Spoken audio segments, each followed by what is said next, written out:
So, good evening everyone and welcome to this evening's presentation. Guten Abend Ihnen allen und herzlich willkommen zu dem heutigen Vortrag. This evening we're going to be looking at the subject of weight loss. Heute Abend geht es um das Thema Abnehmen. And this is something that has snuck up on people and is quite a problem today. Und das ist etwas, was für viele Leute ein ziemliches Problem heute geworden ist. And I know in Australia, 63% of Australians are either overweight or obese. In Australien ist es so, 63% der Bevölkerung sind übergewichtig oder fettleibig. And I don't think it's very much different in most countries or developed countries of the world today. Und ich glaube, so rund um die Welt, die meisten entwickelten Länder heute, da ist es sehr ähnlich.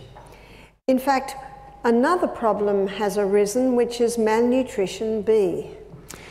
Es gibt auch noch ein weiteres Problem, das entstanden ist, das ist Mangelernährung B.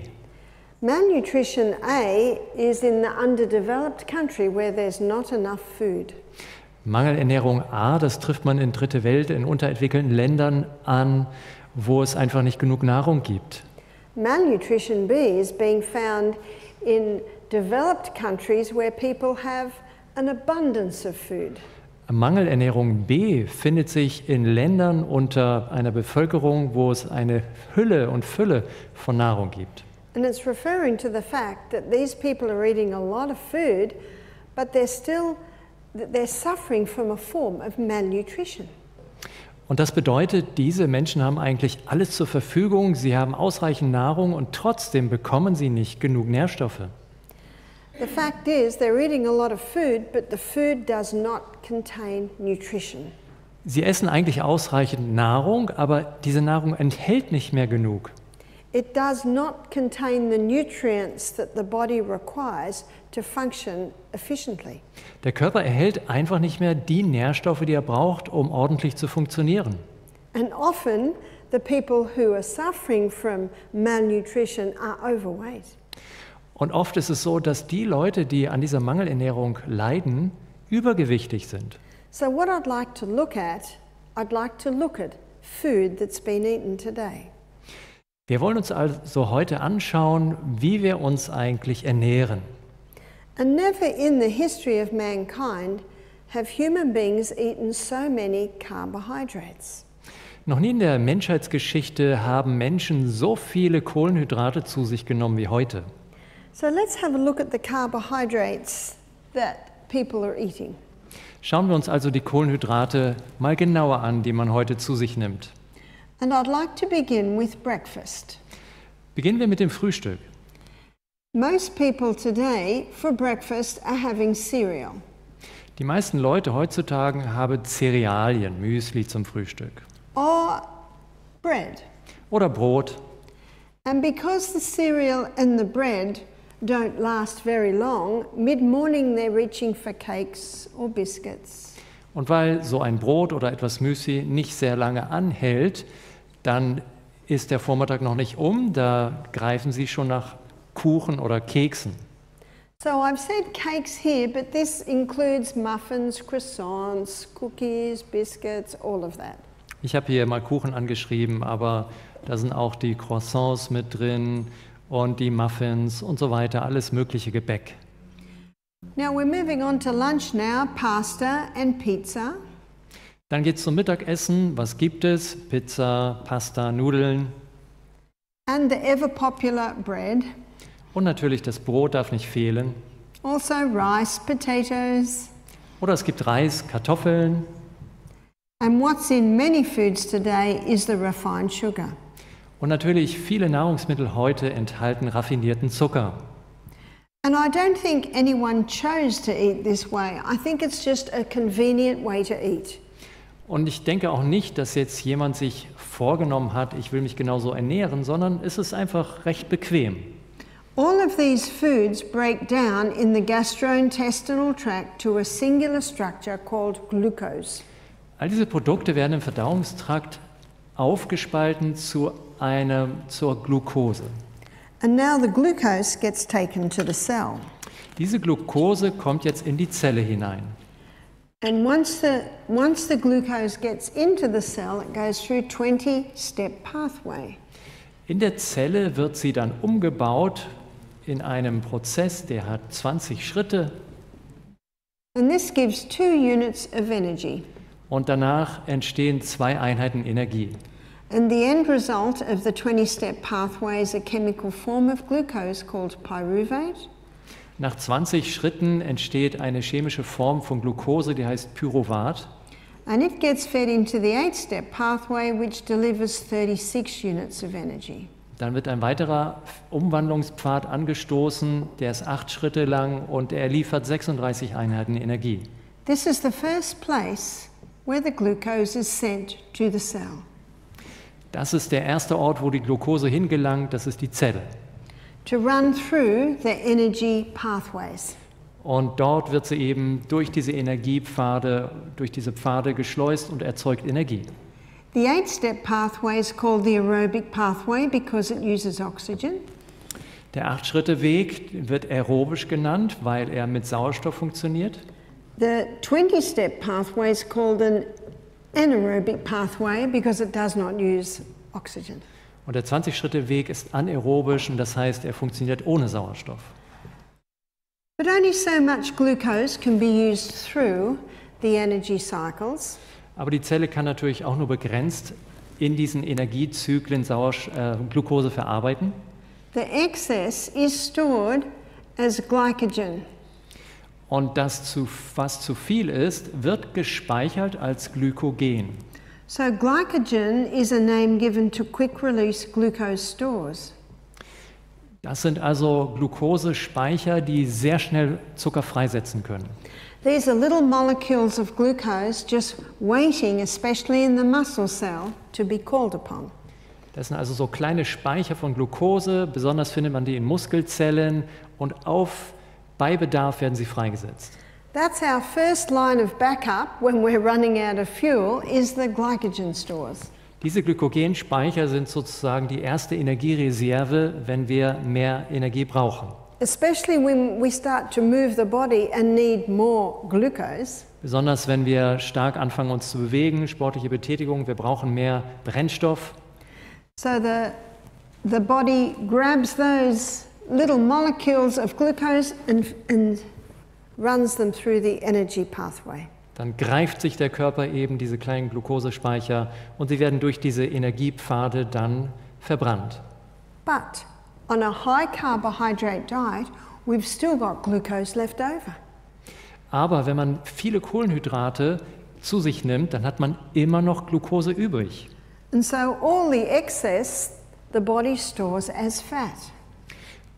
Und alles, was darüber hinausgeht von der Glucose, wird dann als Fett gespeichert. And on this high carbohydrate diet, people are getting bigger and bigger and bigger. Das heißt, wer viele Kohlenhydrate isst, die Menschen nehmen dann einfach langsam immer mehr zu.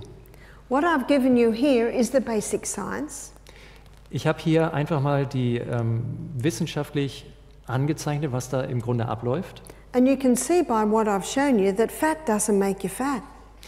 Und schon anhand dieser Darstellung können Sie erkennen, dass Fett nicht Fett macht. It's the high carbohydrate diet that releases huge amounts of glucose and the body can't use it all, so it's forced to store it as fat. Sondern es sind die vielen Kohlenhydrate, die man zu sich nimmt in der Nahrung und der Körper kann das nicht alles verwerten sofort und es wird abgespeichert als Fettzelle. You see, home on the farm, this is all slow food. Is all? Slow food. Meaning it takes a long time to make. Oh. So if I'm home on the farm and I want to make any of these foods, it's going to take a while. Okay. Also wenn wir zu Hause sind, auf einer Farm, auf einem Bauernhof und wir möchten etwas davon selber herstellen, von diesen Produkten, das dauert alles relativ lange. So home on the farm, the food that is the fast food is the apple, the banana, the lettuce, the tomato. Also auf einem Bauernhof, wenn man da schnell mal was essen muss, dann greift man eigentlich nach dem Apfel und nach dem Kohl und nach der Tomate. And I'd like to suggest that the message from nature is Eat lots of your fresh fruit and vegetables, but less of the complicated food. Und ich würde mal sagen, dass die Natur uns da eine Botschaft mitgibt, nämlich, dass wir doch viel Obst und Gemüse essen sollten und weniger von diesem komplexen Nahrungsmittel. But because most people are living in the city today, they've lost the conception of fast food and slow food. Aber weil heute viele Leute in der Stadt leben, hat sich die Vorstellung stark verändert davon, was man mal schnell essen kann und was länger dauert. And that's why I said earlier, I don't think anyone chose to eat this way. It's just convenient, it's just there, it's just fast. Und deswegen habe ich vorher gesagt, ich glaube, niemand hat sich bewusst dafür entschieden, ich möchte mich jetzt so ernähren. Es hat sich einfach so entwickelt, es ist bequem und es geht schnell. But when I lived in the rainforest, all of this food, it takes a while to prepare. Aber als ich doch mehr auf dem Land in der Natur gelebt habe, habe ich gemerkt, diese Nahrungsmittel, das braucht Zeit, die herzustellen. But something else has come into the equation. Aber da ist noch etwas anderes in die Gleichung hineingekommen. Most of these foods are made of one grain. Die meisten dieser Nahrungsmittel bestehen aus einem bestimmten Getreide, And that is wheat. nämlich Weizen. So most cereals, breads, and all the cakes, etc., pasta, pizzas, they're all made out of wheat. Also die meisten Frühstücks, Cerealien, Brot, Kuchen, Nudeln, Pizza und so weiter, meistens ist da Weizen drin. And in the 1950s, the wheat was changed. In den 1950er Jahren sind Änderungen am Weizen vorgenommen worden. In his book, Wheat Belly by Dr. William Davis, In dem Buch Weizenwampe heißt es auf Deutsch von Dr. William Davis, he gives the story of what happened to the wheat. da erzählt er, wie der Weizen verändert worden ist. It was put through intensive crossbreeding to create a plant with a high yield of grain. Man hat da intensive Kreuzungen vorgenommen, um eine Pflanze zu erzeugen, die einen sehr hohen Ertrag bringt. The reason for this is they wanted to help with the starvation crisis in Africa, India, Mexico. Und der Grund dafür war, dass sie etwas gegen den Hunger unternehmen wollten in Afrika, Indien, Mexiko. At first, the wheat would break under the strain of the heavy yield of grain. Zuerst war es so, dass die neuen Weizensorten einfach abgeknickt sind, weil der Ertrag zu schwer war. Sie konnten das nicht halten. You see, when I was a little girl, the wheat used to grow that high. Als ich ein kleines Mädchen war, da ist der Weizen so hochgewachsen. Have you noticed today it only grows this high? Heutzutage ist er nur noch so hoch. You see, they had to make it a low plant, a thick stem to hold the heavy yield of grain. Man musste das so züchten, dass der Halm nur kurz ist und sehr dick, damit das Gewicht von den Ähren gehalten werden kann. This grain was rushed through with no safety studies. Diese neuen Züchtungen, die wurden einfach hindurchgejagt durch die Entwicklung und man hat aber keine Sicherheitsstudien gemacht. They didn't think they had to do safety studies for wheat. Sie haben sich gedacht, Weizen ist doch harmlos, da müssen wir doch nicht auf Sicherheit achten, auf Verträglichkeit. It was 1976 when Dr. Norman Boulay got a Nobel Prize for this hybridized wheat. 1976 hat Dr. Norman Boulay für diesen gezüchteten Weizen den Nobelpreis bekommen. So then it went worldwide. Und dann hat er sich weltweit verbreitet. So by the 1990s, every cereal, bread, cakes, pastas, pizzas is all the hybridized wheat. Und dann seit den 1990er Jahren, alles, was wir so an Brot normalerweise bekommen, Nudeln, Teigwaren, Kuchen, das ist dieser hochgezüchtete Weizen. And it's only now that we're beginning to see the problems that it has caused. Und erst in jüngster Vergangenheit ist uns bewusst geworden, was für Probleme wir eigentlich damit uns eingehandelt haben. And one of the problems is that it created a very complex protein or gluten structure. Eines dieser Probleme ist, dass dieser Weizen ein sehr komplexes Protein oder eine Glutenstruktur besitzt. So very difficult for the gut to break down, and that's why we see so much gluten intolerance today.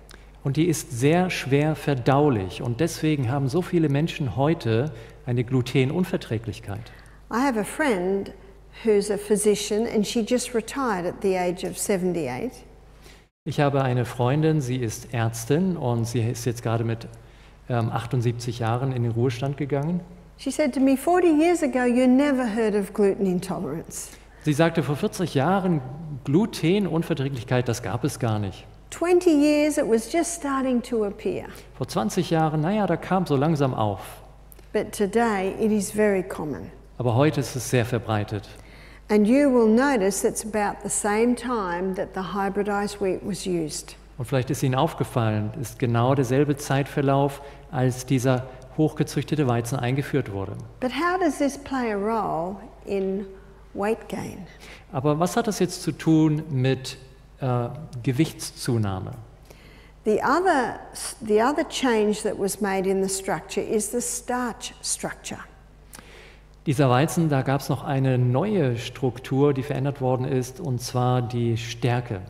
The starch structure that was created in the hybridization of the wheat causes blood sugar to go very high, very fast. Und diese Stärkestruktur in diesem Hybridweizen sorgt dafür, dass der Blutzucker sehr schnell sehr hoch springt. Now this has created a couple of problems.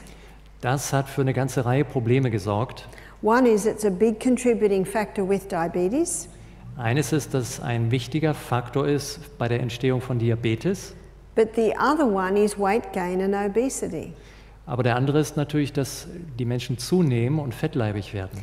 In his book, Dr. William Davis, he shows that when the blood sugar level goes up very high, very fast, in seinem Buch zeigt Dr. William Davis, wenn der Blutzuckerspiegel schnell hochgeht, that glucose has to be stored quickly, and it's stored quickly as fat. dass diese Glucose sehr schnell gespeichert werden muss und das geschieht dann in Form von Fett. In fact, in the book, on nearly every page, he says the word wheat belly. In seinem Buch benutzt er dieses Wort Weizenwampe fast auf jeder Seite. And if you have a look, there's not a lot of slender waists around anymore. Und wenn man sich mal so umschaut, es gibt nicht mehr so viele schlanke Hüften. And one of the reasons is not just this change in the wheat, Und der Grund dafür ist nicht nur diese veränderte Weizenart, but it is also that many people overdo the wheat. sondern der Grund ist auch, dass man einfach zu viel vom Weizen konsumiert. I eat wheat, but I might only eat it a couple of times a week. Ich esse selbst auch Weizen, aber das ist nur ab und zu in der Woche. But if I wanted to lose weight, I wouldn't eat it at all. Wenn ich aber abnehmen wollte, würde ich ganz darauf verzichten. Because it has a tendency to get the blood sugar level up very high, very fast. Denn es neigt eben dazu, dass der Blutzuckerspiegel sehr hoch und sehr schnell ansteigt. And then very quickly it has to be dumped, and it's usually dumped on the belly as a fat. Und dann muss dieser Zucker ganz schnell irgendwie abgebaut, versorgt werden und das geschieht normalerweise als Bauchfett. So that is another factor with the weight gain we're seeing today. Das ist also ein weiterer Faktor, wenn man die Frage stellt, warum sind so viele Leute heute übergewichtig? Is not only is the average person overdoing the carbohydrates, Nicht nur, dass man im Durchschnitt zu viel Kohlenhydrate zu sich nimmt, but they are also doing one particular type of carbohydrate, which is wheat. sondern auch, dass man eben einen ganz bestimmten Typ Kohlenhydrate zu sich nimmt, in der Regel der Weizen. And as I also mentioned last night, the spelt is not a problem. Wie ich auch gestern Abend schon erwähnte, Dinkel ist kein Problem, You see, it has not been hybridized. denn der ist nicht hochgezüchtet worden. And if it's made into the sourdough bread, it's even easier to digest. Und wenn man das noch mit Sauerteig ansetzt und backt, ist es noch leichter verdaulich. So I was very happy when my husband and I stayed at the Sheraton in Frankfurt the night before last. Und ich war ganz glücklich, als mein Mann und ich vorgestern Abend im Sheraton Hotel in Frankfurt waren. And we went down to have breakfast in the restaurant. Und wir sind dann am Morgen hochgegangen zum Frühstück ins Restaurant. And there was Dinkel sourdough bread. Und es gab Sauerteigbrot aus Dinkel. And if I have a choice, that is always what I will eat. Und wenn ich es mir aussuchen kann, dann nehme ich immer das. But most people don't realize the difference between the wheat of today and the dinkel bread. Aber den meisten Menschen ist nicht klar der Unterschied heutzutage zwischen dem Weizen und dem Dinkel. The other thing that is happening today is the time that people are eating. Eine andere Sache heute ist die Zeit, die Esszeiten von den Menschen. And I'd like to go over to these laws of health. Und da würde ich gerne mal hier zu diesen Gesundheitsgesetzen übergehen. And these certainly are the true remedies. Und das sind mit Sicherheit die wahren Heilmittel. And we've just looked at food, and we'll look at that in a little bit more detail in a minute. Wir haben uns jetzt gerade hier mit dem Heilmittel Nahrung beschäftigt und wir werden das gleich noch vertiefen. But I'd like to look at the third law, which is temperance. Aber schauen wir uns kurz das dritte Gesetz an, das ist die Mäßigkeit. And basically temperance means not taking anything into the body that'll harm it and taking in moderation the good things. Und Mäßigkeit bedeutet, dass die schädlichen Dinge man ganz weglässt und die guten Dinge benutzt man in Maßen. Traditionally, before the electric light, people always ate their main meal in the middle of the day.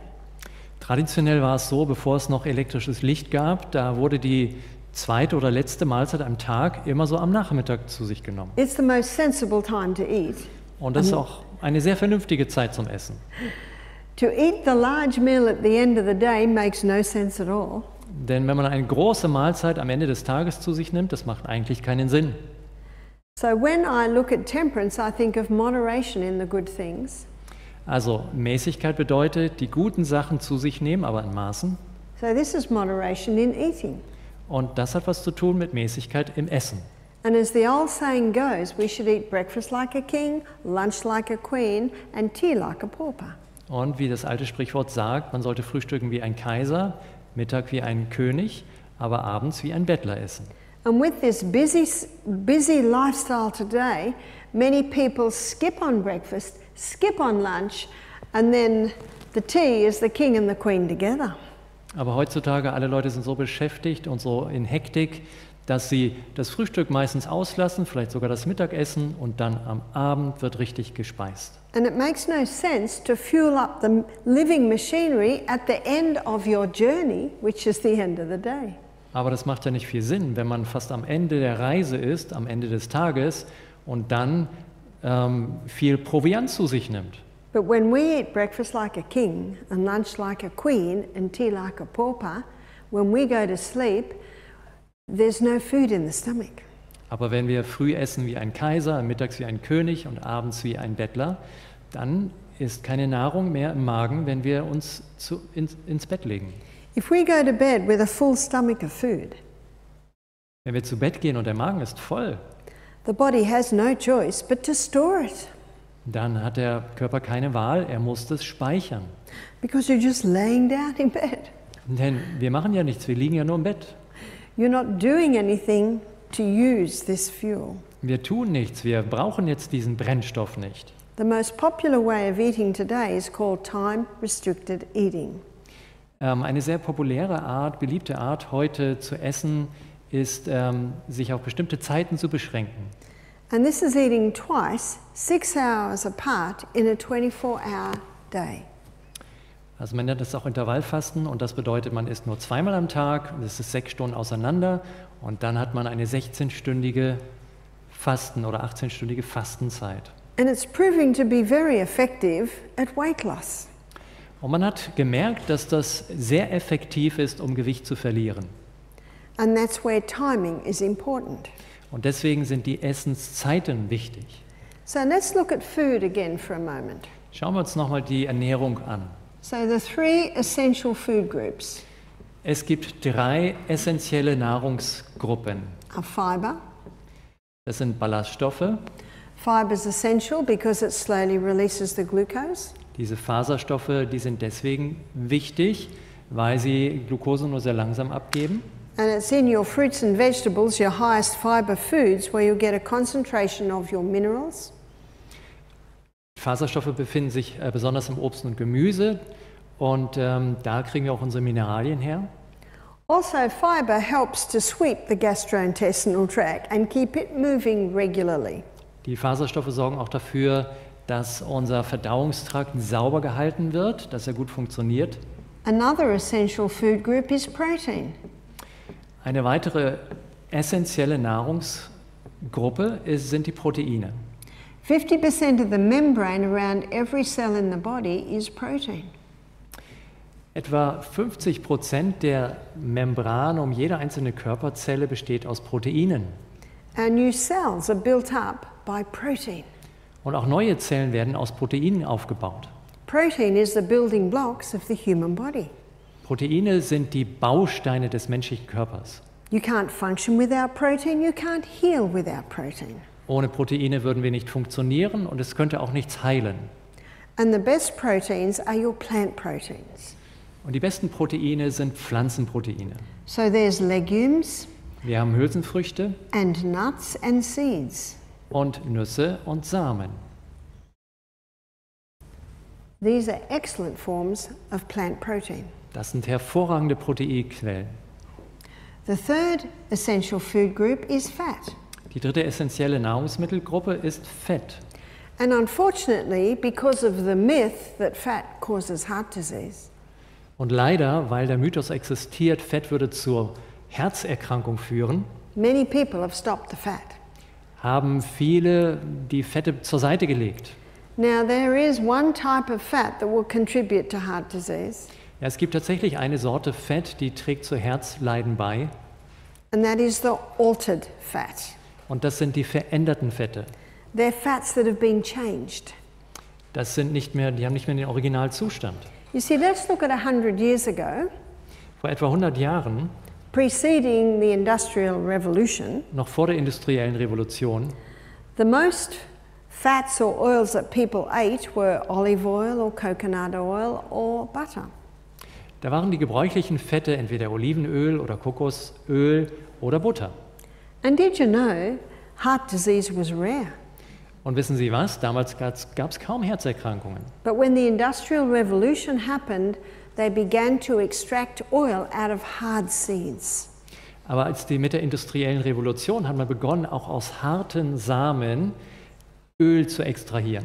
They used high heat and chemical equipment to extract the oils. Und um das Öl herauszuziehen, hat man Chemikalien und hohe Temperaturen gebraucht. And what this heat does, it effectively damages the structure of the oils. Aber die Hitze beschädigt die Struktur der Öle, der Fette. And when those damaged oils go into the body, Und wenn diese beschädigten Öle in den Körper gelangen, the body often doesn't know what to do with it, and if it's extremely toxic, it stores in fat. dann weiß der Körper damit oft nicht viel anzufangen. Und wenn es sehr toxisch ist, wird es in Fett abgespeichert. Whereas the natural oils are recognized by the body and used by the body. Während die natürlichen Öle vom Körper erkannt werden und auch vom Körper gebraucht werden, benutzt werden. And 50% of the membrane around every cell in the body is fat. Die anderen 50% jeder Zellmembran besteht aus Fett, Except for the brain cell, außer die Gehirnzellen. it's 70% fat. Die bestehen zu 70% aus Fett. Fat is an essential nutrient. That means we can't live without it. Fett ist ein essentielles Nahrungsmittel, das bedeutet, ohne das könnten wir nicht überleben. Now, the word temperance means moderation in all the good things. Also Mäßigkeit bedeutet alles Gute in Maßen, But I don't know anyone that can drink a cup of oil, do you? aber ich kenne niemanden, der eine Tasse Öl trinken kann, oder? So our palate tells us that it's a very concentrated food, but you only need a little bit. Also schon vom Geschmack merken wir, dass es ein sehr konzentriertes Nahrungsmittel ist. Wir brauchen nur wenig davon. And because of the state of the cows today, the butter is not a healthy alternative. Und Butter ist keine gute Alternative heute mehr, einfach wegen des Gesundheitszustandes der Tiere. 80% of antibiotics that are made go to the animals. 80% der Antibiotika, die hergestellt werden, gehen in die Tierproduktion. I was talking to an Irishman when I was in Ireland last week. Letzte Woche war ich in Irland, habe dort mit einem Mann gesprochen. He's in his early 80s, but in the 1960s, he was a dairy farmer. Er ist Anfang 80, aber in den 1960er Jahren war er ein Milchbauer. He said, I can't believe the amount of antibiotics we used to give the cows. Und er sagt, es ist unvorstellbar, wie viele Antibiotika wir den Tieren verabreicht haben. I said, how so? Und ich habe gefragt, warum? He said, well, we'd only milk them once a day, and by the time we milked them, their udders were so big. Er hat gesagt, wir haben sie nur einmal täglich gemolken und wenn es zur Melkzeit kam, dann waren die Euter so prall. Now that could have been prevented if they milked them twice a day. Das hätte man verhindern können, hätte man sie einfach zweimal gemolken. But he said it was not economical to do that. Zweimal am Tag, aber er sagte, ja, das wäre zu teuer gewesen. And because there was so much weight on their hooves, the hooves would crack. Und er hat gesagt, weil da so viel Gewicht dann auf die Hufe kam, fingen die an zu splittern. And when the hooves cracked, infection would set in. Und dadurch kamen dann Infektionen rein. And so that's why they gave them so many antibiotics. Und deswegen hat man den Tieren so viel Antibiotika verabreicht. I don't believe that animals or animal food are safe today. Ich glaube heutzutage, dass einfach tierische Nahrungsmittel nicht mehr sicher sind. We are far better to go to a plant-based diet as God originally designed. Ich glaube, dass es uns viel besser tut, wenn wir zu der ursprünglichen, von Gott geplanten pflanzlichen Ernährung zurückkehren. But the problem arises with the plant-based diet Aber das Problem bei der pflanzlichen Ernährung ist, when the carbohydrates are overdone, wenn wir zu viele Kohlenhydrate zu uns nehmen, especially the ones that are made with wheat. und zwar besonders diejenigen, die mit Weizen hergestellt werden. The non-essential food group Die nicht essentiellen Nahrungsmittel, is actually carbohydrates. das ist eigentlich die Gruppe der Kohlenhydrate. Now, carbohydrates are not bad. Nun, Kohlenhydrate sind an sich nichts Schlechtes. My husband would never forgive me if the potatoes stopped. Mein Mann würde es mir nie vergeben, würde es keine Kartoffeln mehr geben. Potatoes aren't bad. Also, Kartoffeln sind nicht schlecht. And I know that Germans love their potatoes. Und ich weiß, die Deutschen lieben auch die Kartoffeln. Rice is not bad, and I know that Asians love their rice. Reis ist nichts Schlechtes und ich weiß, die Asiaten lieben ihren Reis. And I love that beautiful sourdough, dinkel, rye, German bread, and it's not bad. Und ich liebe dieses wunderbare deutsche Sauerteig, Dinkel, Roggenbrot und das ist nichts Schlechtes.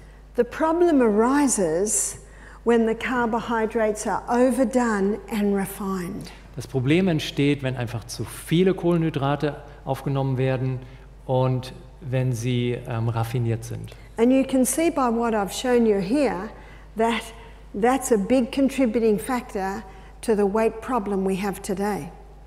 Und ich glaube, Sie können jetzt hier anhand der Darstellung auch erkennen, dass die Kohlenhydrate ein großes Problem sind für das Übergewicht And heutzutage. on this high carbohydrate diet, people are overdoing the non-essential and missing out on the essentials. Und wenn Leute zu viel Kohlenhydrate zu sich nehmen, dann sind sie unmäßig sozusagen bei den nicht essentiellen Nahrungsmitteln und dann fehlen ihnen natürlich essentielle Nahrungsmittel. So one of the easiest ways to lose weight is to drastically drop the carbohydrate intake. Einer der leichtesten Wege abzunehmen ist, dass wir drastisch die Kohlenhydrate runterfahren And boost the fiber, protein and fat intake. und dafür umso mehr Faserstoffe, Eiweiß und Fett aufnehmen. And one of the reasons we're seeing malnutrition B today Und einer der Gründe, warum wir die Mangelernährung B heute erleben, is people are overdoing the non-essential and missing out on the essential. ist, dass die Leute zu viel der non-essentiellen Nahrungsmittel zu sich nehmen und dann fehlen ihnen die essentiellen. There's another issue as well. Ja, es gibt noch ein anderes Problem And that is a hormone issue. und das hat mit Hormonen zu tun. So with the hormone issue, which arose really when the pill started to be used, the contraceptive pill. Dieses Hormonproblem begann eigentlich mit dem Einsatz der Antibabypille. So with the contraceptive pill, which was introduced in 1957, Sie wurde 1957 eingeführt. 1960s was called the sexual revolution. Die 1960er Jahre hat man ja die sexuelle Revolution genannt. Women wanted to be able to have sex without falling pregnant. Die Frauen wollten gerne in der Lage sein, Sex zu haben, ohne dass sie schwanger werden. But it was around that time that the weight gain began. Aber um diese Zeit begannen dann auch die Gewichtsprobleme. So can you see that we've got a few factors coming together? Können Sie sehen, dass also eine Reihe von Faktoren da reinspielen? So by the 1980s, 1990s, Dann in den 1980ern und 90ern there's the introduction of the hybridized wheat. hat sich also dieser Hybridweizen überall verbreitet. The fast society with people grabbing for the fast foods. Das Leben ist schnell und die Leute wollen schnelle Nahrung haben. And also the introduction of the contraceptive pill. Und dann wurden eben auch die Verhütungsmittel eingeführt, die Pille. And what the contraceptive pill created Und diese Pille was a rise in a hormone called estrogen. sorgte für einen Anstieg des Östrogenhormons. And estrogen's role in the body is that of a cell proliferator. Östrogen bewirkt im Körper ein vermehrtes Zellwachstum. And as a cell proliferator, it causes massive cell growth. Das heißt, dass ganz viele neue Zellen entstehen. And so the contraceptive pill is causing this massive cell growth, Also die Antibabypille sorgt also für ein massives Zellwachstum which is a contributing factor to weight gain, especially in women. und das spielt eine Rolle, es trägt bei, besonders bei Frauen, dazu, dass man zunimmt. But the women who were first introduced to the contraceptive pill are now in their 60s. Aber die Frauen, die zuerst damals die Antibabypille genommen haben, sind jetzt in ihren 60ern. And you will find that a lot of ladies in their 50s, 60s, 70s are struggling with weight gain. Und wir stellen fest, dass viele Frauen in dieser Altersgruppe, 50er, 60er, 70 Jahre etwa, mit Gewicht Probleme haben. And they say to me, but that was 30 years ago. Und dann sagt man mir, aber das war doch vor 30 Jahren. The hormones were thrown out 30 years ago, but they're still out of balance. Ja, vor 30 Jahren haben sie die Hormone nicht weiter benutzt, aber das Ungleichgewicht macht ihnen immer noch zu schaffen. And the daughters and the sons of that woman who was on the pill, the imbalance came through in the genetic code. Und leider ist dieses Hormonungleichgewicht auch vererbbar, das heißt, die Kinder haben was davon mitbekommen. There's hardly a woman I meet today that doesn't have some hormonal imbalance. Und fast alle Frauen, die ich treffe, haben Probleme mit dem hormonellen Gleichgewicht. So this is another contributing factor. Das ist also ein weiterer Faktor. You've also got the growth stimulants that are given to cattle and chickens, so it's also coming through somewhat in those foods. Und wir haben auch Wachstumshormone, die eben dem Vieh und dem Geflügel gegeben wird. Auch das kommt natürlich da rein. Also Roundup or glyphosate, which is sprayed on many of the foods that we eat today. Oder auch Roundup, Glyphosat, dieses Pestizid, womit viele Sachen heutzutage gespritzt werden. And then that's coming through the food and that has an estrogenic effect. Und wir nehmen das mit der Nahrung auf und es wirkt so ähnlich wie Östrogen. And also Wirkt sich darauf aus. the fabrics that were created in a chemical laboratory, Again. fabrics that were created in a chemical laboratory. Auch Textilien, die chemisch im Labor hergestellt worden sind. And so these three fabrics are polyester, nylon and acrylic. Nämlich Polyester, Nylon und Acryl. And these three chemical fabrics, when taken in through the skin, can have an estrogenic effect. Und wenn man diese drei Textilien, wenn man die auf der Haut trägt, das wird aufgenommen und kann eine Östrogenwirkung haben auf den Körper. Now this is certainly a minor effect, but when it's happening day after day, after week, after year, it's contributing to the rise in estrogen. Nun, das ist wahrscheinlich keine dramatische Wirkung, es ist eher gering, aber wenn man das Tag für Tag trägt und Jahr um Jahr, dann trägt es am Ende doch dazu bei, dass diese Östrogenwirkung verstärkt wird. So as you can see, it's coming from many aspects. Sie können also sehen, dass viele Aspekte dort hineinspielen. I'd like to come over to our 8 laws of health. Gehen wir hier mal zu unseren 8 Gesundheitsgesetzen. It's very important to always breathe through the nose Es ist sehr wichtig, dass wir immer durch die Nase atmen, because it allows more oxygen at the cellular level, which means more energy. denn so gelangt mehr Sauerstoff auf die Zellebene und das bedeutet mehr Energie. It's important to have sunshine every day to get our vitamin D. Es ist wichtig, dass wir jeden Tag in die Sonne gehen, damit wir Vitamin D bekommen. It's important to be mindful not to take anything in the body that will harm it. Es ist wichtig, dass wir darauf achten, nichts in unseren Körper hineinzunehmen, was schädlich ist. And so these contraceptive pill, the chemicals that are often used are having an estrogenic effect. They should stop. Deswegen sollten wir eben die Antibabypille und auch die Chemikalien, die sich wie ein Östrogen auswirken auf den Körper, die sollten wir weglassen. And if someone wants to lose weight, they really should stop the wheat and the refined sugar. Wenn jemand wirklich abnehmen möchte, sollte er die Kohlenhydrate lassen, auch den raffinierten Zucker, Because they are commonly stored as fat. denn sie werden im Allgemeinen als Fett abgespeichert. So not taking anything in the body that will harm it and doing in moderation the good things. Also Mäßigkeit heißt alles Schädliche weglassen und das Gute in Maßen. There are 3 foods that will keep the food in the stomach longer.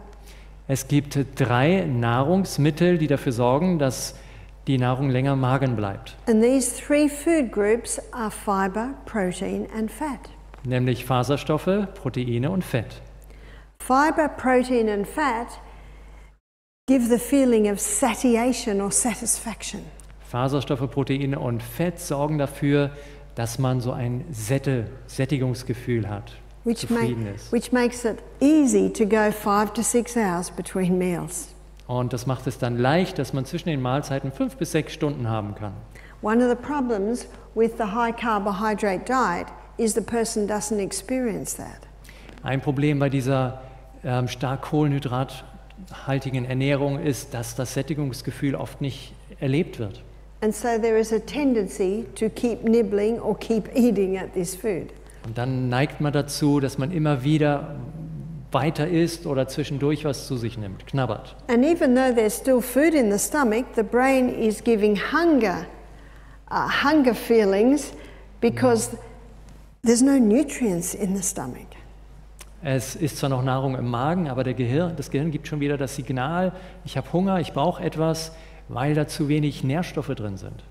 The brain basically says there's nothing in there for me, and so that wants the body to even eat more. Das Gehirn sagt im Grunde, da ist zwar was drin, aber damit kann ich nichts anfangen, also ich brauche mehr Nahrung. But those 3 essential food groups, fiber, protein and fat, Aber diese 3 essentiellen Nahrungsgruppen, nämlich Faserstoffe, Proteine und Fett, when they are eaten, the body and the brain is satisfied.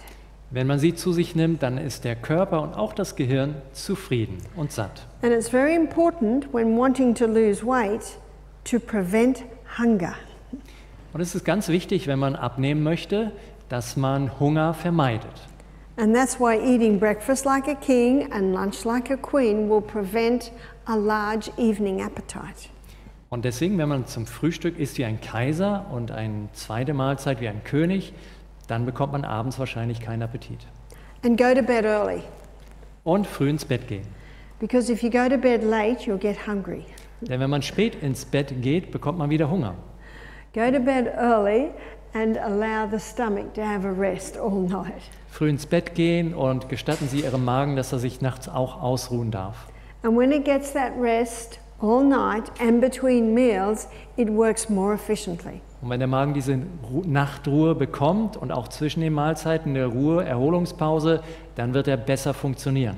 And we will get more nutrients out of our food if we allow our stomach to have a rest between meals. Und wenn vor der nächsten Mahlzeit unser Magen sich ausruhen kann, dann werden wir mehr aus der Nahrung herausziehen können, weil er das besser verwertet. But one of the things that has a particularly effective effect with weight loss is exercise. Eine ganz effektive Methode, Gewicht zu verlieren, ist Bewegung. And I'd like to show you how this happens. Und ich möchte Ihnen zeigen, wie das vor sich geht. The most effective form of exercise is the high-intensity interval training. Die effektivste Art der Bewegung ist das hochintensive Intervalltraining. And this is intervals of high intensity and intervals of recovery. Und da gibt es ein Intervall der hohen Intensität, wo man sehr aktiv ist, und dann eine Erholungsphase. And this is done for a cycle. Und das tut man mehrmals hintereinander. So the high intensity usually is about 30 seconds. Die Hochintensitätsphase, das ist etwa 30 Sekunden. The recovery time happens for approximately 90 seconds. Dann hat man etwa 90 Sekunden Erholungszeit. And that is done for a cycle of 6. Und das macht man 6-mal hintereinander. So what we're looking there is being generous about 15 minutes a day. Also wenn man das zusammenzählt, dann kommt man etwa auf 15 Minuten täglich. So the high intensity is running as fast as you can or cycling as fast as you can. Hochintensive Bewegung bedeutet, dass man Fahrrad fährt oder läuft, und zwar so schnell man nur kann. Maybe it's 30 push-ups in a row, maybe it's jogging on the rebounder. Man kann auch joggen auf dem Trampolin oder man macht 30 Liegestützen.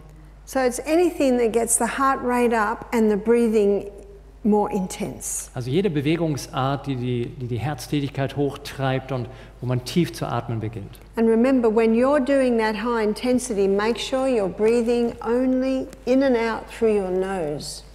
Und achten wir bitte darauf, wenn wir auch für das hochintensive Training machen, dass wir nur durch unsere Nase ein- und ausatmen. Because nose will purify the air, humidify the air and warm the air. Denn die Nase reinigt die Luft und befeuchtet sie und erwärmt sie. It balances blood gases, so you can get 18 times more oxygen when you breathe through the nose. How many? 18. Sie sorgt für das richtige Verhältnis der Gase in der Luft oder im Blut, so dass man 18 Mal mehr Sauerstoff aufnehmen kann. You might find it difficult at first, but you can train yourself into nose breathing even in exercise. Vielleicht finden Sie das am Anfang schwer, beim Sport durch die Nase zu atmen, aber man kann das trainieren. So I'd like to show you how this plays an important role in weight loss. Ich möchte Ihnen jetzt zeigen, welche wichtige Rolle das bei der Gewichtsabnahme spielt. So when we do our first set of high intensity, Wenn wir den ersten Durchgang machen der hochintensiven Bewegung, the 20-step pathway speeds up. dann beginnt hier dieser 20-Schritte-Pfad. And this is a very fast pathway, by the way. Der geschieht übrigens sehr schnell. The 8-step pathway, which is a lot slower, but it also speeds up. Und der 8-Schritte-Pfad, der ist sehr viel langsamer, aber beide Pfade werden beschleunigt durch die Tätigkeit. But because this pathway is so much faster, more pyruvate is being made than can be fed into the 8-step pathway. Aber weil eben der 20-Schritte-Pfad sehr viel schneller ist, entsteht mehr Pyruvat, als die Zelle in dem 8-Schritte-Pfad verarbeiten kann. And so what the cell does is it stores the pyruvate as lactic acid. Was der Körper macht, dieses Pyruvat wird gespeichert als Milchsäure. And when we're in recovery time, Und in der Erholungszeit, the liver converts the lactic acid back to pyruvate. dann kann die Leber die Milchsäure zurückverwandeln in Pyruvat. And when it's converted back to pyruvate, it's once again fed into the 8-step pathway. Und dieses Pyruvat kann dann wieder in den 8-Schritte-Pfad eingespeist werden. And what that means is that when we're in recovery time, the lactic acid is being mopped up. Das heißt, die Milchsäure wird in dieser Erholungsphase wieder abgebaut. And when we're in recovery time, we're burning just as much fuel as when we're in high intensity. Und das bedeutet, wir verbrennen in dieser Erholungsphase genauso viel Brennstoff, als wären wir in der Hochintensivphase. And that's good news. Und das ist sehr gut. So what happens, what do we do in recovery time? Was machen wir in der Erholungsphase? In recovery time, it has been shown if you're on a bicycle, that's when you go slow. In der Erholungsphase, wenn Sie zum Beispiel auf einem Heimtrainer sind und treten, dann machen Sie es sehr langsam. If you're on the rebounder, you might just do the health bounce, which is this. Und wenn Sie auf dem Trampolin sind, dann wippen Sie nur so ganz leicht. With Michael and I, we run up hills for high intensity and we walk down the hills for recovery. Michael und ich, wir laufen den Hügel hoch, Hochintensivphase, und dann in der Erholungsphase gehen wir langsam wieder runter. Now, when we're getting to the third set of high intensity, wenn wir den dritten Zyklus der Hochintensität haben, these glycogen stores are all being plucked. Dann sind diese Glykogenspeicher alle geleert worden. We're running out of fuel. Und jetzt kein Brennstoff mehr. And so now the brain stimulates the pituitary gland to release the human growth hormone. Dann regt das Gehirn die Hypophyse an, dass ein Wachstumshormon ausgeschüttet wird. The human growth hormone is very active when we're growing as children. Dieses Wachstumshormon spielt eine ganz große Rolle, wenn Kinder im Wachstum sich befinden. When we stop growing, the human growth hormone goes into retirement. Aber wenn wir dann erwachsen sind, dann geht sozusagen dieses Wachstumshormon in den Ruhestand. What the human growth hormone does is it activates hormone-sensitive lipase. Was macht dieses Wachstumshormon? Es aktiviert hormonsensitive Lipase. Hormone-sensitive lipase is an enzyme that breaks down fat stores. Das ist ein Enzym, das Fettspeicher abbaut. The human growth hormone stops burning glucose as fuel and becomes a fat burner. Das heißt, dieses Wachstumshormon macht eine Umschaltung. Es wird nicht mehr Glucose verbrannt, sondern Fett. Can you see where we're going now? We're going to the fat stores. Und sehen Sie, jetzt werden die Fettspeicher angegangen. And so these glycogen stores, they're like the stores in our kitchen cupboards. Diese Glykogenspeicher, das ist wie die Schränke, die Speicher, die Vorratsbehälter in unserem Küchenschrank. Whereas the fat stores, they're the storage in the basement. Die Fettspeicher, die kann man vergleichen mit unserer Speicherkammer im Keller. And one of the reasons the body starts burning fat as fuel Und einer der Gründe, warum der Körper jetzt anfängt, Fett zu verbrennen, is that glucose burns at 4 calories per gram, ist, dass Glucose etwa 4 Kalorien liefert whereas pro Gramm, fat burns at 9 calories per gram. aber Fett liefert 9 Kalorien pro Gramm. And in many weight loss books, they give this as the reason why we shouldn't be eating fat. In vielen Büchern, wie man abnimmt, wird das als Begründung genannt, warum wir kein Fett essen sollten, If you want to lose weight. wenn wir abnehmen wollen. But what they don't understand is what a calorie is. Aber sie verstehen nicht, was eine Kalorie ist. A calorie is a unit of energy. Eine Kalorie ist eine Einheit für Energie. And if you want a high energy food, what do you eat? Und wenn wir eine hoch energiereiche Nahrung zu uns nehmen wollen, was essen wir dann? Fat. Fett. And that's why when you're running for your life and the human growth hormone's released, Und das ist der Grund, dass wenn wir um unser Leben rennen und dann wird das Wachstumshormon ausgeschüttet, the body prefers to burn fat as fuel because it'll give more than twice the units of energy. dann schaltet der Körper um auf Fettverbrennung, weil er dadurch mehr als doppelt so viel Energie freisetzen kann. The human growth hormone also increases the body's ability to utilize protein. Das Wachstumshormon vergrößert auch die Fähigkeit des Körpers, Protein zu nutzen. We've looked at the importance of eating sufficient protein. Wir haben schon betrachtet, wie wichtig es ist, dass wir ausreichend Proteine zu uns nehmen. And now we're looking at the importance of doing high-intensity interval training to increase the body's ability to utilize that protein. Und jetzt schauen wir uns an, welche Rolle dieses Hochintensivtraining spielt, dass der Körper das Protein auch gut verwerten kann. The human growth hormone also increases the circulation of the blood to the skin. Das Wachstumshormon verbessert auch die Durchblutung der Haut. And when you increase the circulation of the blood to the skin, you increase nourishment in the extremities. Und wenn mehr Blut in die Haut gelangt, dann werden auch die Extremitäten besser durchblutet und mit Nahrung versorgt. And that also effectively slows down aging. Und das ist auch eine gute Hilfe, nicht so schnell zu altern. Because it causes nourishment to the skin. Denn es werden dadurch ja auch Nährstoffe in die Haut transportiert. Now the movie stars pay $1,000 a week for the human growth hormone. Nun, die Filmstars, die zahlen $1.000 die Woche für das Wachstumshormon. Because their profession is dependent on them looking good. Denn sie brauchen es beruflich, dass sie toll aussehen. So I'm offering it to you cut price today. Sie bekommt es bei mir viel, viel billiger. All you have to do is 15 minutes high intensity interval training a day.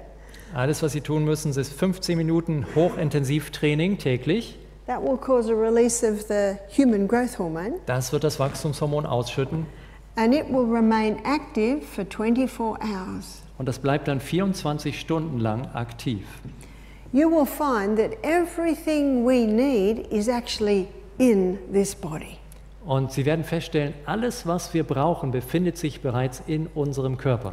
We just need to know how to access it and use it. Wir müssen einfach nur verstehen, wie wir da rankommen können, wie wir das nutzen können. This is the best insurance policy that you can make. Das ist die beste Versicherung, die Sie abschließen können. To do this high intensity interval training every morning. Jeden Morgen dieses Hochintensiv-Intervalltraining. The morning is the best because you will reap the benefit all day long. Am Morgen ist es am besten, weil Sie dann den ganzen Tag über davon Nutzen haben. We've looked at the importance of diet. Wir haben uns die wichtige Rolle von Ernährung angesehen. Now I'd like to have a look at the importance of water. Jetzt betrachten wir einmal kurz das Wasser. Our bodies are 75% water from the neck down. Unterhalb unseres Halses besteht unser Körper zu 75% aus Wasser. Our bodies are 85% water from the neck up.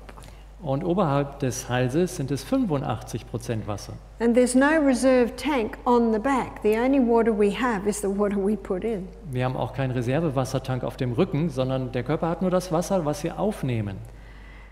And often when we experience hunger between a meal, it's usually dehydration. Oft ist es, wenn wir zwischen den Mahlzeiten Hunger verspüren, dass wir eigentlich Wasser bräuchten. And this is another problem that happens with weight gain. Und das ist ein weiteres Problem, das zu Gewichtszunahme führt. Many people, when they get that hunger pang, they reach for food when they should actually be reaching for water. Viele Leute bekommen dieses Hungergefühl und dann greifen sie nach etwas zu essen, statt dass sie etwas trinken. What water does is it helps to maintain blood sugar levels between meals.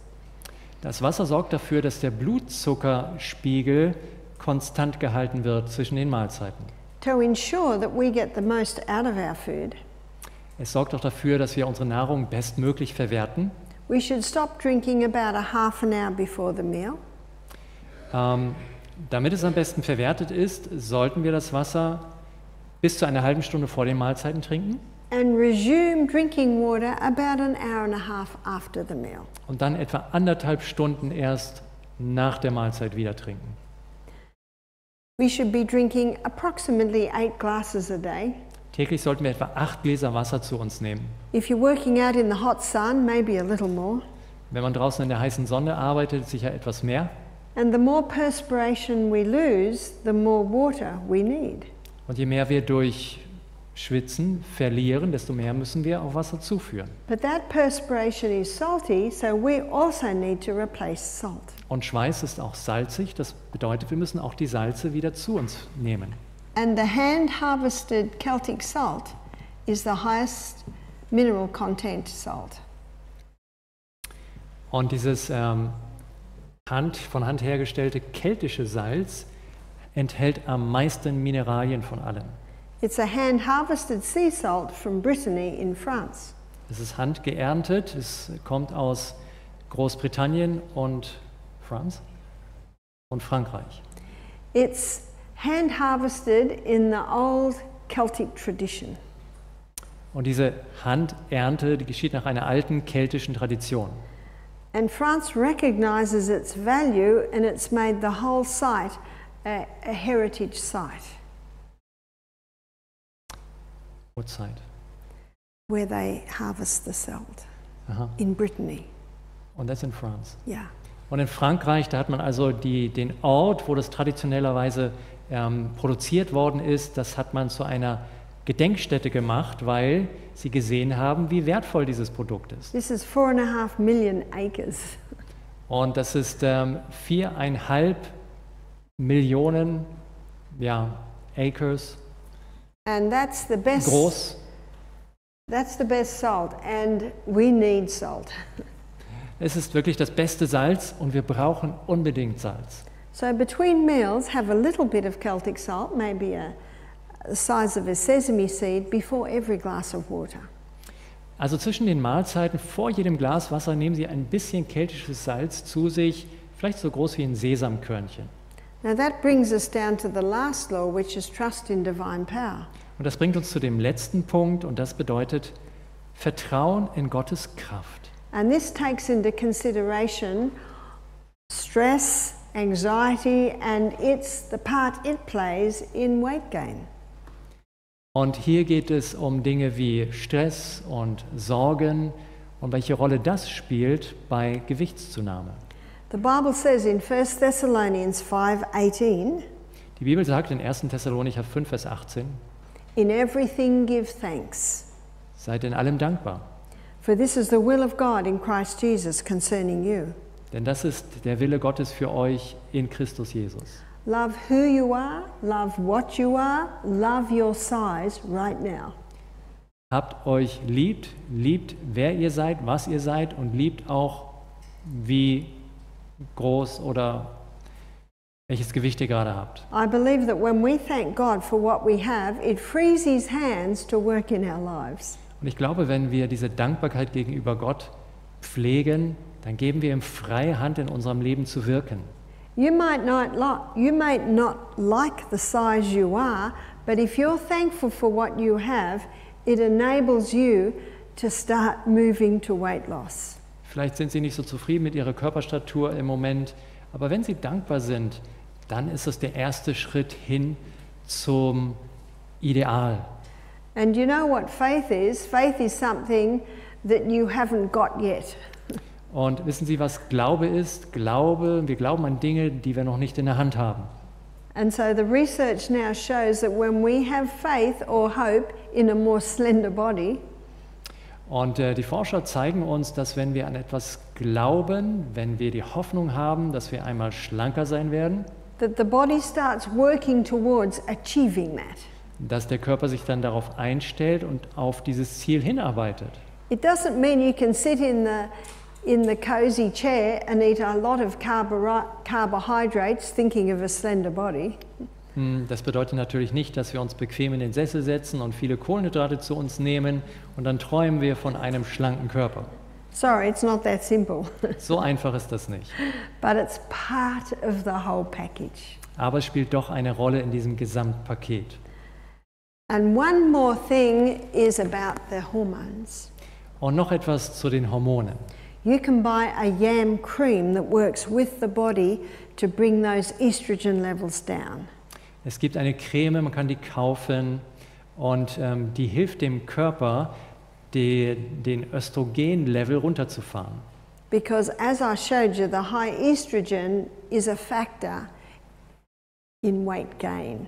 Denn ich habe ja schon gezeigt, dass dieses hohe Östrogen dafür sorgt, dass man leicht zunimmt. So as you can see, all these little bits and pieces can come together to achieve weight loss. Und wie Sie sehen, da gibt es viele Puzzleteile, alles greift ineinander, damit wir am Ende erfolgreich unser Gewicht reduzieren können. So as we finish, let me give you a story to illustrate. Ich möchte mit einer Geschichte schließen, die das illustriert. Henry was in his late 60s when he attended our health program. Henry war Ende 60, als er zu unserem Gesundheitsprogramm kam. And he came and visited me 4 months after the program. Und 4 Monate nach dem Gesundheitsprogramm hat er mich wieder besucht. I didn't recognize Henry because he'd lost 20 kilos weight in 4 months. Ich habe ihn gar nicht wiedererkannt, denn er hat innerhalb von 4 Monaten 20 Kilogramm verloren. I said, "Tell me what you're doing, Henry." Und ich habe ihm gesagt, Henry, wie hast du das gemacht? He said, "I only eat 2 meals a day, Und er hat gesagt, ich esse nur zweimal täglich, 6 hours apart." 6 Stunden auseinander. He said, "I'm doing everything you taught me." Er sagt, ich mache einfach alles, was Sie mir gesagt haben. He said, "I have a spaghetti bowl in the breakfast with a whole grain cereal and lots of fruit." A big bowl. Ich habe zum Frühstück einen großen, tiefen Teller mit Früchten und mit Getreide. He said, "I have coconut cream on top of that." Und da mache ich mir dann Kokoscreme drüber. He said, "I have chia and flaxseed and nuts." Ich habe Chiasamen und Leinsamen und Nüsse. He said, "I have a slice of sourdough dinkel bread with avocado and tomato." Und ich esse Sauerteig-Dinkelbrot mit Avocado und Tomate. Now that's quite a substantial breakfast, isn't it? Das ist ein ziemlich gutes Frühstück, oder? He said, "I do not eat again till lunch." Und er sagte, ich esse aber nichts mehr bis zum Mittag. He said, "I drink water between meals." Zwischen den Mahlzeiten trinke ich Wasser. He said, "For lunch I have a big salad. Mittags habe ich dann einen großen Salat. I have some steamed or baked vegetables." Und dann habe ich einige gedünstete oder gebackene Gemüsesorten. And he said, "I have a protein dish like I learnt at Misty Mountain." Und dann habe ich so ein proteinreiches Gericht, wie ich es hier bei Ihnen gelernt habe. And in the back of my book, Self-Heal by Design, there are some of those delicious recipes. Und ich habe auch in meinem Buch, Der Körper heilt sich selbst, hinten dran einige wunderbare, leckere Rezepte. And he said, "I might have another slice of dinkel bread with avocado and tomato." Tonight? I might have another slice after his meal. Und dann sagt er, ja, vielleicht schließe ich dann noch mit einer weiteren Brotscheibe ab mit Dinkelbrot und Avocado und Tomate. He said, "I do not eat again till breakfast." Und dann esse ich nichts mehr bis zum Frühstück, sagt er. This is 20 kilos lost in 4 months, eating like that. Und auf diese Weise, mit dieser Ernährung, hat er innerhalb von 4 Monaten 20 Kilogramm abgenommen. I said, "Tell me about your exercise program." Ich sagte ihm, was machen Sie denn so an Bewegung? Because he couldn't have had that sort of weight loss without exercise. Denn so viel Gewicht hätte er nicht verlieren können ohne Bewegung. He said, "I find I can walk another block every week." Und er stellt fest, jede Woche konnte ich also ein Block weitergehen. As he loses weight, as his body gets stronger, he can go further for less effort. Denn wenn er Gewicht verliert und sein Körper wird stärker, dann kommt er weiter, hat mehr Ausdauer und es ist nicht mehr so anstrengend. He said, my doctor has taken me off all my medication. Dann sagt er, mein Arzt hat meine ganzen Medikamente abgesetzt. He said, my blood pressure is normal. He said, all my levels are normal. Er sagt, ich habe keinen Bluthochdruck mehr, alles normal, alle meine Werte sind normal. He was a very happy man. Er war ein sehr glücklicher Mann. He said, I'd retired, I'm just about ready to go back to work. Er sagte, ich bin jetzt gerade in den Ruhestand gegangen, aber ich fühle mich, als würde ich jetzt am liebsten in die Arbeit zurückgehen. And by the way, retirement should be a happy, comfortable time, not a miserable sick time. Und übrigens die Zeit der Pension, das sollte eine sehr glückliche und wunderbare Zeit sein und nicht eine Zeit, die man in Krankheit verbringt. And we have seen very effective weight loss on these simple principles. Ich habe die Erfahrung gemacht, dass mit diesen einfachen Prinzipien man sehr effektiv Gewicht verlieren kann. In fact, a common email that we get 6 weeks after the health program Meistens bekommen wir so etwa 6 Wochen nach dem Gesundheitsprogramm eine E-Mail is 10 kilos lost. und da steht dann drin 10 Kilogramm verloren. So little by little, as the muscles get stronger and the extra weight is lost, Also nach und nach, während die Muskeln gestärkt werden und man verliert immer mehr Gewicht, we find that the people once again are experiencing quality of life. dann stellen wir fest, dass die Menschen wieder eine neue Lebensqualität gewinnen. So thank you for your attention tonight. Vielen Dank für Ihre Aufmerksamkeit heute Abend. Tomorrow night we're going to have a look at chronic diseases. Morgen Abend wollen wir uns mit chronischen Krankheiten beschäftigen. And we're going to do a quick assessment as to whether these can be conquered. Und wir werden uns dann innerhalb kurzer Zeit anschauen, gibt es einen Weg, diese Krankheiten zu besiegen. So I look forward to seeing you tomorrow night. Ich freue mich, Sie morgen Abend wieder begrüßen zu dürfen.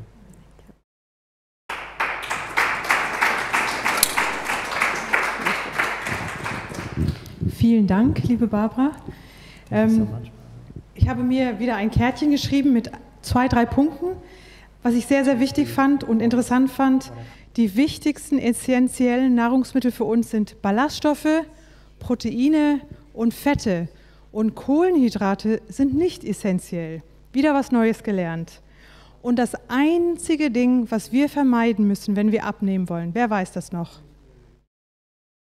Den Hunger. Keiner sollte Hunger leiden beim Abnehmen, richtig? Sehr schön, vielen Dank. Dann möchte ich euch auch noch mal daran erinnern, die Barbara hat vorhin von ihrem Buch gesprochen, Der Körper heilt sich selbst. Da hinten sind die schönen Rezepte drin. Das kann man heute hier vor Ort vorne bei uns im Foyer bekommen oder auch in unserem Shop online bei Amazing Discoveries, amazing-discoveries.org. Da kann man es auch erhalten. Und heute haben wir auch noch ein paar DVDs da, auch zu diesem Thema, der Körper heilt sich selbst. Die gibt es auch als USB und auch bei uns im Shop im Download. Also wer Interesse hat, kann es gleich im Foyer bekommen oder bei uns online im Shop bestellen. Ich bedanke mich ganz herzlich wieder für euch, dass ihr zugehört habt, dass ihr dabei wart. Wir freuen uns auf morgen, auf ein weiteres spannendes Thema über chronische Krankheiten, wie Barbara schon gesagt hat. Vielen Dank. Einen schönen Abend.